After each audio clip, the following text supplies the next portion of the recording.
Hello, my friends. God's peace be with you. I want to take just a few minutes and reflect on a couple of chapters in joining Jesus on his mission. I missed a video a day or two ago. Apologies for that, so we'll make this a twofer. I want to just talk just a couple of observations on chapters 4 and 5.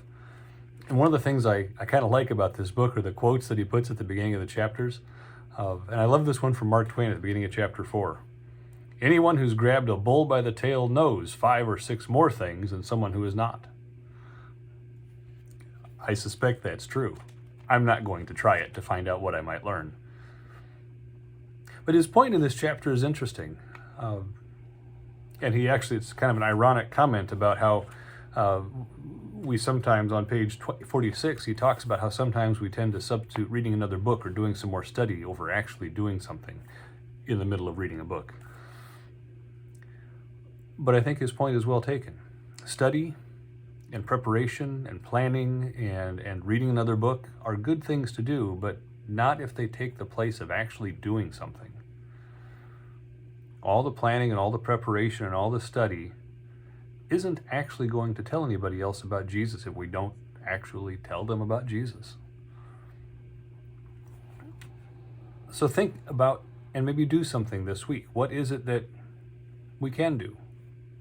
That we can try, that we can maybe fail miserably at, but learn a couple of things in the process so that the next time we have an opportunity to do something, we can be a little bit more effective about it, and we can share the good news with someone who needs to hear it. Christ is full of forgiveness, and he'll forgive us for our mistakes, and he'll equip us to continue working again. So do something. Chapter 5, again, I love the quote at the beginning of the chapter, where Sir Francis Drake essentially prays that God would disturb him, shake him up a little bit, keep him from getting too comfortable with what he's doing.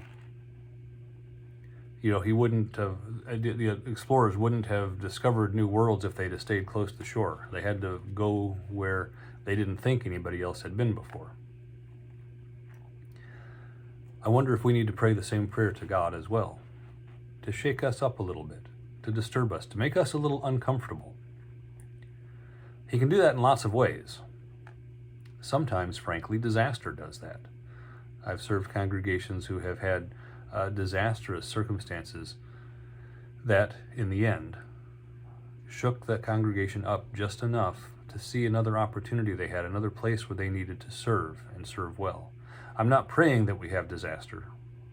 God can disturb us through good things too. Gifts and opportunities that fall into our lap that clearly have upset the status quo, that give us a chance to do something new and do something different. There's another quote. It's not in this book. It's one that I heard from a brother pastor a while ago that falls in with this.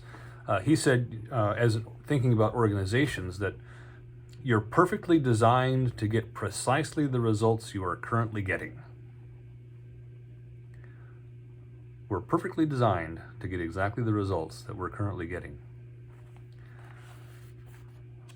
So I pray that God would help us to be a little disturbed, to see the opportunities that he's put in front of us, to do something a little different, and perhaps get different results than we are now, to see how he is already at work in this world and what he's given to us that we might also be able to do.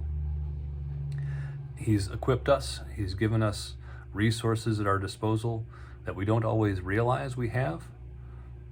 How can we put those to use for him, with him, to bless this world? Just a few thoughts as I reflect on these couple of chapters. In a couple of days, there'll be another video up from Pastor Finke to help think about chapters 3 through 6. I hope you watch that. If you have comments or questions, feel free to reach out, send me an email. Love to hear about what you're thinking so far in this book. God be with you.